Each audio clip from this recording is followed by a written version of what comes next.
معزز سامعین کرام، آپ سن رہے ہیں دیار اردو چینل پر پروفیسر ڈاکٹر اشتیاق احمد کی کتاب پنجاب کا بٹوارہ 1947، ایک المیہ ہزار داستانیں، باب نمبر 16، ملتان ڈویژن اور ریاست بہاولپور۔ اگر آپ دیار اردو چینل پر نیو ہیں تو چینل کو سبسکرائب کرنا نہ بھولیں اور بیل آئیکن کو لازمی پریس کیجیے تاکہ آئندہ آنے والی تمام نئی اقساط آپ کو بر وقت موصول ہوتی رہیں۔ پنجاب کا بٹوارہ کتاب سننے کے دوران آپ ہمیں اپنے کمنٹ سے ضرور آگاہ کیجیے کہ آپ کس شہر اور کس ملک سے ہماری یہ آڈیو سن رہے ہیں۔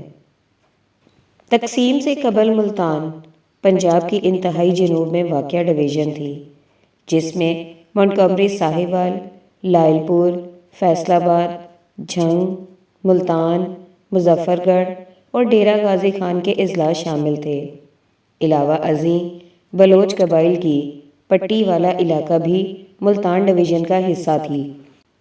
اس ڈویژن میں ہندوؤں اور سکھوں کی مجموعی آبادی 22% تھی۔ زیادہ تر سکھ مشرقی اضلاع کے ان دیہات میں مقیم تھے جہاں بعد ازاں انگریزوں نے نہری کالونیاں قائم کی۔ کھوسلا اور SGPC دونوں رپورٹوں میں ہندوؤں اور سکھوں پر ملتان ڈویژن میں حملوں کا تفصیلی ذکر ملتا ہے۔ سب ہیڈنگ: ملتان شہر۔ مارچ 1947 میں پہلے ہی ضلع ملتان میں ہندو کمیونٹی کی پرخطر حالت زار سامنے آ چکی تھی۔ سکھوں کی تعداد تو ہندوؤں سے بھی کم تھی۔ مارچ میں ہندوؤں نے علاقے سے نقل مکانی کی، لیکن یہ زیادہ بڑی تعداد میں نہیں۔ ریڈ کلف باؤنڈری ایوارڈ کے اعلان کے بعد بھی اکثر ہندو یہیں مقیم رہے۔ ان لوگوں کو امید تھی کہ امن و امان کی صورتحال جلد معمول پر آ جائے گی اور یہ بدستور ملتان شہر اور دیہات میں مقیم رہیں گے۔ تاہم یہ محض وہم ثابت ہوا، کیونکہ مشرقی پنجاب سے لٹے پھٹے مہاجرین نے یہاں بھی آ کر غیر مسلموں پر حملوں کی شہ دی، جس کے نتیجے میں ملتان کے ہندوؤں اور سکھوں کو بھاری جانی اور مالی نقصان اٹھانا پڑا۔ کہیں کہیں جبری تبدیلی مذہب کے واقعات بھی ہوئے، لیکن فوجی تعاون حاصل ہوتے ہی یہ لوگ بھارت کے لیے روانہ ہو گئے۔ کھوسلا رپورٹ میں ملتان کے ایسے واقعات تفصیل سے موجود ہیں جب ٹرینوں کا محاصرہ کیا گیا۔ دیہات میں بھی قتل عام کے کئی واقعات کا ذکر کیا گیا ہے۔ سب ہیڈنگ: لاجپت رائے سیٹھ۔ میری پیدائش ملتان شہر کے وسط میں ہندو چھجا کے قریب حملہ پیپل تھلہ میں ہوئی۔ ہمارا اجناس کی خرید و فروخت کا کاروبار تھا اور ہم پنجاب کی جیلوں میں اناج سپلائی کرتے تھے۔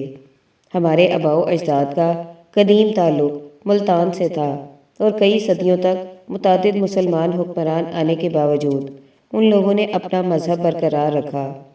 ہندو برادری زیادہ تر شہر کے وسط میں رہتی تھی، جبکہ مسلمان بیرونی علاقے میں آباد تھے۔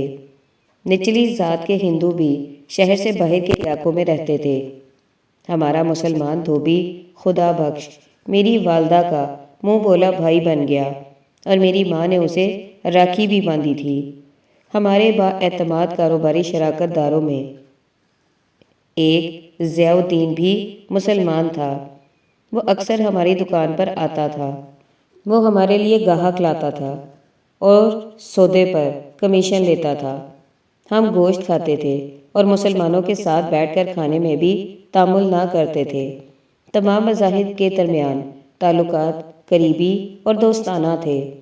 مارچ میں ہونے والے فسادات نے پہلے ہی ہندوؤں کو تشویش میں مبتلا کر رکھا تھا۔ ہندوؤں کی املاک کو آگ لگائی گئی اور کئی ہندو قتل بھی ہوئے، لیکن پھر صورتحال کنٹرول میں آ گئی اور حالات وسط اگست تک ٹھیک رہے۔ اگست میں گڑبڑ کے بعد بھی ہمیں امید تھی کہ پاکستان بننے کے بعد حالات معمول پر آ جائیں گے۔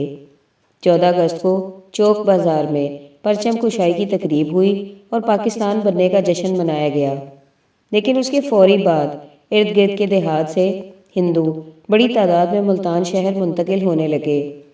مشرقی پنجاب سے مسلمان مہاجرین بھی کافی تعداد میں آ رہے تھے۔ مجھے یاد ہے کہ میرے والد اور دیگر بڑے بیٹھ کر شہر کی صورتحال پر بات چیت کرتے تھے۔ کئی غیر مسلم اپنے اہل خانہ سے محروم ہو چکے تھے اور ہر وقت جبری تبدیلی مذہب کے واقعات ہو رہے تھے۔ دیہات میں حملوں میں اچانک تیزی آ گئی تھی۔ کئی ہزار وحشی انسان اچانک شہر میں نمودار ہو گئے تھے۔ اس وقت میری عمر صرف 13 سال تھی۔ میں نے اپنی آنکھوں سے ملتان میں کوئی تشدد نہیں دیکھا۔ خود ہندوؤں نے بھی قاتلانہ حملے کیے اور میرے والد کا مسلمان دوست دایا موچی تھا جو ہمارے گھر میں بیٹھ کر حقہ پیتا تھا کو ہندوؤں نے مار ڈالا۔ ہندوؤں کے علاقے میں داخل ہونے والے مسلمانوں کو بخشا نہیں جاتا تھا، لیکن بلا شبہ مسلمانوں کی بالادستی حاصل تھی۔ اگست کے آخر تک یہ بات واضح ہو چکی تھی کہ ہمارا اب ملتان میں رہنا ممکن نہیں۔ ہمارے اپنے محلے میں ایک نوجوان ہندو سدانند رہتا تھا۔ اس نے خراب صورتحال کے باوجود کوئٹہ میں اپنی ڈیوٹی پر پہنچنے کی کوشش کی۔ لوگوں نے اسے باز رکھنے کی کوشش کی لیکن وہ نہ مانا۔ وہ بیوی بچوں کو بھی ساتھ لے گیا۔ چنانچہ کوئٹہ میں اس کے گھر پر حملہ ہو گیا۔ اس نے بیوی بچوں کو ایک کمرے میں بند کر دیا۔ حملہ آوروں نے سدانند کو قتل کر دیا اور فوراً فرار ہو گئے۔ اس طرح اس کے اہل خانہ کی زندگی بچ گئی اور بعد ازاں وہ دہلی چلے گئے۔ ملتان سے نکلنے کے لیے ہم نے ٹرین میں سفر نہ کرنے کا فیصلہ کیا کیونکہ یہ غیر محفوظ تھا۔ ہم نے ملتان ایئرپورٹ پر پہنچنے کی 3 بار کوشش کی لیکن ناکام رہے کیونکہ ایئرپورٹ جانے والی سڑکوں پر مسلح مسلمان گینگ قابض تھے۔ ضیاء الدین نے ہمیں ایئرپورٹ تک پہنچنے میں مدد دی اور ہم فلائٹ پکڑ کر امبالہ چلے گئے۔ یہ غالباً ستمبر کا کوئی دن تھا لیکن مجھے درست تاریخ یاد نہیں۔ ہمارا کوئی قریبی رشتہ دار قتل نہیں ہوا۔ امبالہ میں اسٹیشن ماسٹر مسٹر کپور نے ہماری بہت مدد کی۔ وہ بھی بنیادی طور پر ملتان کا رہنے والا تھا۔ اس نے ہمیں ایک ریلوے مکان میں رہنے کی اجازت دے دی۔ ہم نے امبالہ میں ہر طرف مسلمانوں کی لاشیں بکھری دیکھیں جو گل سڑ رہی تھیں۔ مسلمان مہاجرین کے قافلے بھی ریلوے کوارٹروں کے پاس سے گزر رہے تھے۔ کچھ دنوں بعد ضیاء الدین ملتان سے 2 سوٹ کیس لے آیا جو ہم پیچھے چھوڑ آئے تھے۔ وہ اتنا بہادر تھا کہ اکتوبر میں دہلی ہمیں سوٹ کیس پہنچانے آ گیا۔ بھارت میں زندگی ایک بڑی جدوجہد ثابت ہوئی۔ ہم ایک امیر خاندان کے تھے لیکن تقسیم کی وجہ سے مفلس ہو گئے۔ مجھے تعلیم جاری رکھنے کے لیے وظیفے اور دیگر امداد کا سہارا لینا پڑا۔ بھگوان نے مہربانی کی اور آج پھر ہم اپنے پاؤں پر کھڑے ہو گئے۔ لیکن میری زندگی کی سب سے بڑی خواہش ہے کہ میں مرنے سے پہلے ایک بار ملتان جا سکوں۔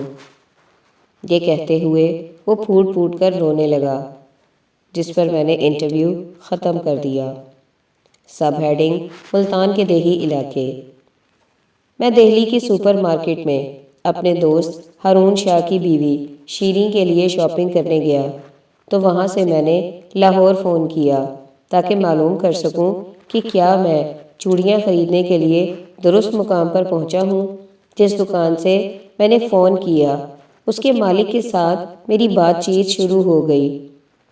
مسٹر گلاٹی اس بات پر خوش تھے کہ میں پاکستان سے تعلق رکھنے والا پنجابی ہوں۔ اس نے مجھے ملتان کے ایک گاؤں کا قصہ سنایا جہاں ہندوؤں کی بڑے پیمانے پر نسل کشی کی گئی۔ Sub heading Trilok Kumar Gulati. میں 10 اکتوبر 1946 کو تحصیل شجاع آباد ضلع ملتان کے گاؤں خان بیلہ میں پیدا ہوا۔ میری والدہ نے ستمبر 1947 میں ہمارے گاؤں اور قریبی دیہات میں سینکڑوں بلکہ ہزاروں کی تعداد میں قتل عام کا واقعہ سنایا تھا۔ کسی کو اصل تعداد کا علم نہیں۔ گاؤں کی سب سے بڑی دکان ہماری تھی اور میرے والد لالا نریش کمار کی گاؤں میں بہت عزت تھی۔ اگرچہ اکثریت مسلمانوں کی تھی تاہم بہت بڑی تعداد میں ہندو بھی یہاں آباد تھے۔ حملہ ہوا تو بدحواسی میں غیر مسلم ہر سمت کو دوڑ پڑے۔ میری والدہ جن کی گود میں تھا کو گاؤں کے مولوی کی بیٹی نے پناہ دی۔ ان دونوں کی گہری دوستی تھی۔ اس خاتون نے ہمیں مسجد کے پچھواڑے چھپا دیا، جبکہ حملہ آور ظلم و بربریت کا بازار گرم رکھے ہوئے تھے۔ میری والدہ اور میرے سوا کوئی نہ بچا۔ بعد ازاں اسی رات کو ہمیں قریب ہی تعینات فوجی کیمپ تک پہنچا دیا گیا۔ مولوی کی بیٹی اور میری والدہ دونوں نے نقاب اوڑھ رکھا تھا۔ اس لڑکی کا بھائی جو بہت اچھا انسان تھا ہمارے ساتھ تھا۔ اس طرح ہم حملہ آوروں کے جھرمٹ میں سے گزرنے میں کامیاب ہو گئے۔ والدہ نے بتایا کہ انہوں نے اپنی آنکھوں سے گاؤں کو جلتے دیکھا۔ کھیتوں میں جگہ جگہ لاشیں پڑی تھیں۔ میری والدہ اور دیگر بچ جانے والے قریبی دیہات کے افراد کو ٹرک میں سوار کرا دیا گیا۔ 12 گھنٹے کے سفر کے بعد ہم ملتان شہر پہنچے۔ میری والدہ کو 3 روز تک کھانے کو کچھ نہ ملا۔ پھر کوئی امدادی سامان آ گیا۔ اس کے بعد ہمیں ٹرین پر سوار کرا دیا گیا، جس کی حفاظت پر فوج مامور تھی۔ وہاں سے ہم لاہور آئے اور پھر بھارت کی سرحد پار کر لی۔ اس وقت میرے والد کی عمر محض 30 سال تھی۔ انہیں اور میرے دادا کو قتل کر دیا گیا۔ صرف میرا ایک ماموں جو دوسرے گاؤں میں تھا بچ سکا، باقی تمام رشتہ دار مارے گئے۔ ہم کچھ عرصہ مشرقی پنجاب میں رہے، پھر میری والدہ دہلی چلی آئیں، جہاں میرے ماما جی سکونت اختیار کر چکے تھے۔ ہم نے بڑی مشکل زندگی گزاری۔ کھوسلہ رپورٹ میں خان بیلا، کھاجی والا، جلال پور پیر والا، بودی اور ملتان کے کئی دیگر دیہات میں قتل عام کا کافی تفصیل سے ذکر ہے۔ سب ہیڈنگ لائل پور، فیصل آباد۔ لائل پور ایک نہری کالونی تھی جس کا نام ایک انگریز گورنر لائل کے نام پر رکھا تھا۔ کچھ عرصہ قبل مسٹر لائل کے صاحبزادے مارک گرانٹ لائل پاکستان میں برطانیہ کے ہائی کمشنر بھی تعینات رہے۔ یہاں کی 2/3 آبادی ہندوؤں اور سکھوں پر مشتمل تھی۔ شہر کی کل آبادی 59,930 میں سے سکھ اور ہندو 62% کی اکثریت میں تھے۔ یہ شہر پنجاب بھر سے آنے والے افراد نے آباد کیا تھا۔ یہ انتہائی پلاننگ سے آباد کیا گیا شہر تھا۔ کئی فیکٹریاں بالخصوص کاٹن جیننگ اور ویونگ کے کارخانے قائم ہو چکے تھے۔ دیگر علاقوں کی طرح لائل پور میں بھی اکثر انڈسٹری کے مالک سکھ یا ہندو تھے۔ پنجاب باؤنڈری کمیشن میں سکھوں اور ہندوؤں نے ضلع لائل پور کی مسلمانوں کی اکثریتی آبادی کے باوجود بھارت میں شامل کرنے کا بھرپور مگر ناکام مقدمہ لڑا۔ اگست سے پہلے یہاں فرقہ وارانہ تصادم کے اکا دکا واقعات ہی ہوتے تھے۔ البتہ مئی کے بعد سے یہاں سے ہندوؤں اور سکھوں نے دھیرے دھیرے نقل مکانی شروع کر دی تھی۔ پنجاب ہندو مہاسبھا کے صدر سر گوکل چند نارنگ کی بیٹی مسز وملا ورمانی اپنے شوہر کے ساتھ لائل پور میں رہتی تھیں۔ Sub heading Vimla ورمانی۔ میری پیدائش لاہور میں ہوئی اور میں نے کنیٹ کالج میں تعلیم حاصل کی۔ میرے والد سر گوکل چند نارنگ ہندو مہاسبھا پنجاب کے لیڈر تھے۔ وہ بہت خوبصورت دن تھے۔ اچھے خاندان کی لڑکیاں آپس میں مل بیٹھتی تھیں اور مذہبی تفریق کی کم ہی فکر کی جاتی تھی۔ میرے شوہر ایبٹ آباد کی ممتاز کھتری خاندان کے چشم و چراغ تھے، لیکن لائل پور میں ان کی کافی جائیداد تھی۔ پہلے ہم کراچی رہتے تھے، پھر لائل پور آ گئے۔ ہمارا گھر اونچے طبقے کی آبادی سول لائنز ایریا میں تھا، جو ڈپٹی کمشنر آفس کے بالکل قریب تھا۔ یہ ایک پرسکون شہر تھا۔ ہر کام اچھے طریقے سے ہوتا تھا۔ ہم مسلمان خاندانوں سے میل جول رکھتے تھے اور کافی ہلا گلا رہتا تھا۔ مجھے پیانو بجانے کا بہت شوق تھا اور بسا اوقات مسلم خواتین بھی پیانو سننے آتی تھیں۔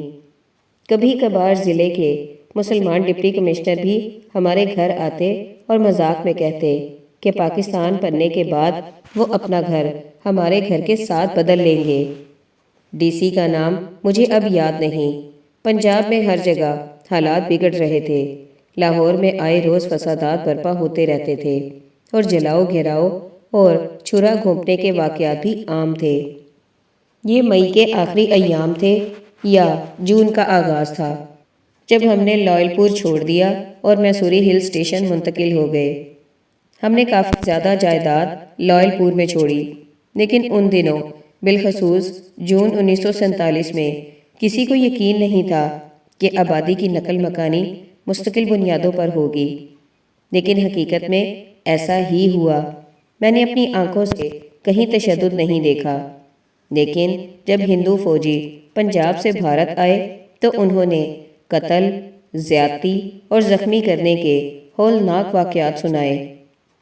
ستمبر میں فیصل آباد میں ہندوؤں اور سکھوں کے خلاف پوری شدت سے حملے شروع ہو گئے۔ مجھے اس بات کا پتہ بھارت آنے والے خاندانوں سے چلا۔ تقسیم سے ایک پرامن اور پرمسرت پنجاب تباہ ہو گیا۔ میرے والد دہلی میں کبھی خوش نہیں رہے اور ہمیشہ لاہور کو یاد کرتے رہے۔ یہی حال میرے سسر اور دیگر بڑوں کا تھا۔ سب ہیڈنگ: نقش لائل پوری۔ میری بالی ووڈ کے معروف نغمہ نگار نقش لائل پوری سے ملاقات 2 جنوری 1997 کو ہوئی۔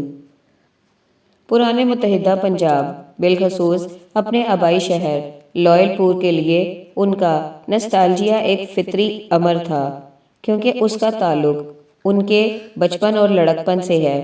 انہوں نے بتایا کہ ہندوستان کی تقسیم کے وقت میں لاہور کے ایک اخبار میں بطور صحافی کام کر رہا تھا۔ چنانچہ اطلاع ملنے پر میں جلدی میں لائل پور کی طرف گیا۔ ہم سکھوں اور ہندوؤں پر مشتمل بڑے قافلے میں شامل ہو گئے۔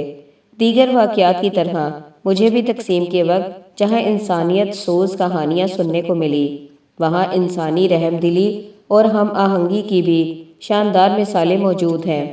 دوران سفر مجھے اتنی سخت بھوک لگی تھی کہ میں خوراک کی تلاش میں قریبی گاؤں چلا گیا۔ میں ڈر رہا تھا کہ میں اکیلا تھا اور نہ جانے اب میرے ساتھ کیسے حالات پیش آئیں، لیکن یہ خوف بلا جواز ثابت ہوا۔ میری ملاقات ایک کسان سے ہوئی تو میں نے کہا کہ مجھے کچھ کھانے کو دو۔ وہ مجھے اپنے ساتھ گھر لے گیا۔ وہ میرے لیے سبزیاں، آٹا اور دودھ لے آیا، کیونکہ میں نے اسے بتایا تھا کہ ہمارے قافلے میں شیرخوار بچے بھی تھے۔ اس کا نام عنایت علی تھا۔ قافلے پر راستے میں کئی بار حملہ ہوا، لیکن کارواں میں مسلح سکھ ہونے کی وجہ سے ہم محفوظ رہے۔ انہوں نے انتہائی خطرناک حملے بھی پسپا کر دیے۔ راستے میں ہم نے ہزاروں لاشیں دیکھیں جن سے بدبو آ رہی تھی۔ سرحد پار مناظر بھی کچھ کم ہولناک نہیں تھے۔ میں کسی بھی مذہب کو 1947 کے واقعات پر مورد الزام نہیں ٹھہراتا۔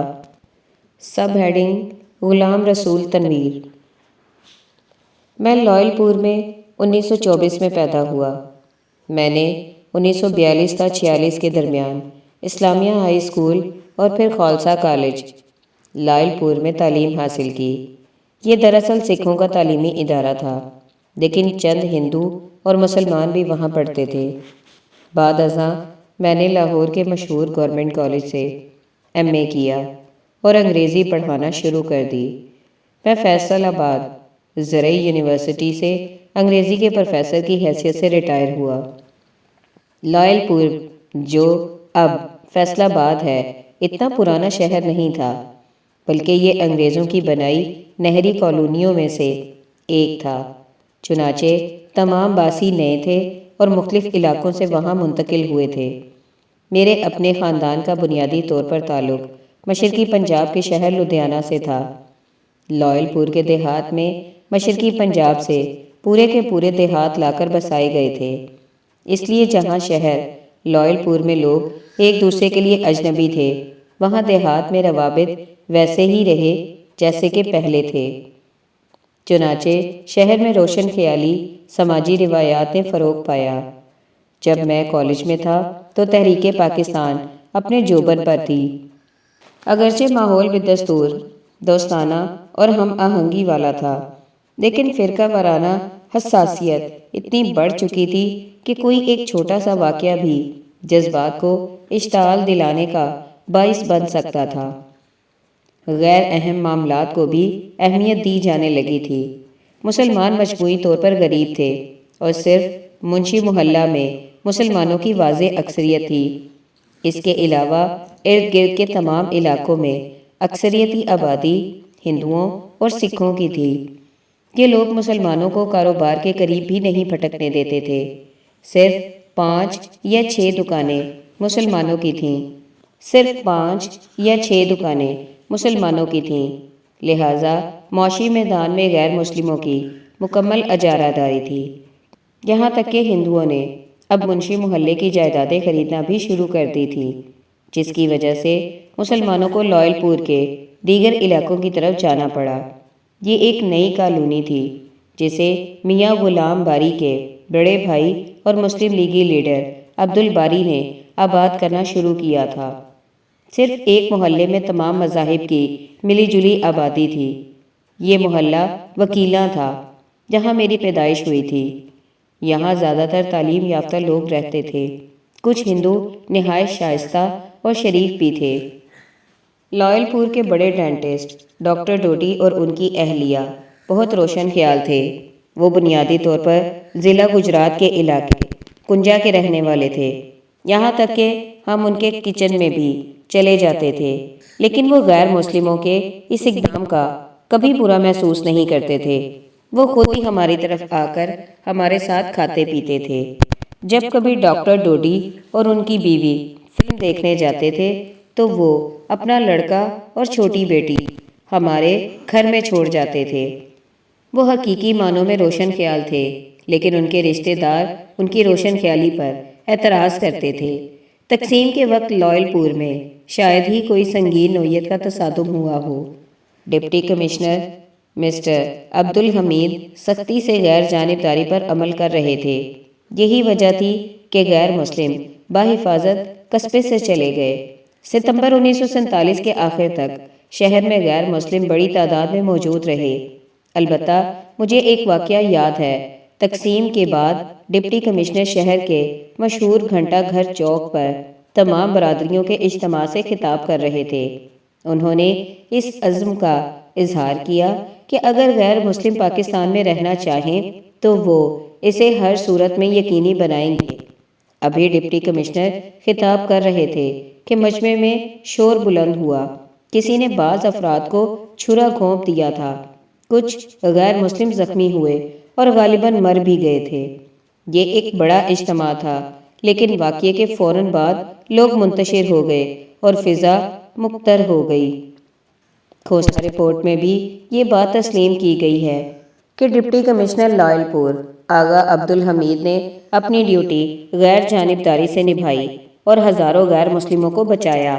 تاہم یہ الزام لگایا گیا کہ آخر میں ڈپٹی کمشنر کی اتھارٹی کمزور پڑ گئی اور صورتحال کنٹرول سے باہر ہوتی چلی گئی۔ بالخصوص سکھوں کو چن چن کر نشانہ بنایا گیا، کیونکہ مشرقی پنجاب میں زیادہ تر ظلم و جبر ان کے ہم مذہب بھائیوں نے ہی برپا کر رکھا تھا۔ زیادہ تر بہیمانہ واقعات دیہی علاقوں میں پیش آئے۔ Sub heading Abdul Bari. ہمارا خاندان 1898 میں ضلع ہوشیارپور سے ٹوبہ ٹیک سنگھ کے ایک گاؤں میں منتقل ہوا تھا۔ ہمارے گاؤں میں اکثریت مسلمانوں کی تھی، تاہم بودووالا کے چند کھتری ہندوؤں کی بھی کچھ دکانیں تھیں۔ ہندو تعلیم یافتہ تھے اور ہمارے ان کے ساتھ اچھے تعلقات تھے۔ اس کے باوجود ہمیں اپنے باورچی خانے میں داخل ہونے دیتے تھے، نہ ہمارے ساتھ بیٹھ کر کھانا کھاتے تھے۔ ہمارے علاقے میں سکھوں کے بھی کافی دیہات تھے۔ پاکستان اگرچہ بن چکا تھا، لیکن اس کے باوجود سکھ اور ہندو یہاں سے نہیں نکلے تھے۔ چنانچہ مسلمانوں نے حملے شروع کر دیے اور کئی سکھ مارے گئے۔ کچھ نوجوان ڈر کر کھیتوں میں چھپ گئے اور اس وقت تک چھپے رہے جب تک فوجی انہیں بچانے کے لیے نہ آ گئے۔ حملہ آور مسلمان چھنگ سے آئے تھے، ہماری طرح سکھ بھی یہاں آ کر آباد ہوئے تھے۔ ایک سکھ گربچن سنگھ بھی میرا دوست تھا اور میرے ساتھ ہی پڑھتا تھا۔ وہ قریبی گاؤں میں رہتا تھا۔ اس کے والد حاکم سنگھ فوج سے کرنل کے عہدے پر ریٹائر ہوئے تھے۔ وہ 2 ماہ پہلے ہی ریٹائر ہوئے تھے اور بھارت منتقل ہو گئے۔ تاہم والدین کے کہنے کے باوجود گربچن سنگھ نے جانے سے انکار کر دیا۔ مجھے پتہ چلا کہ وہ مجھے ملنے آیا تھا، لیکن میں کسی کام سے جھنگ گیا ہوا تھا۔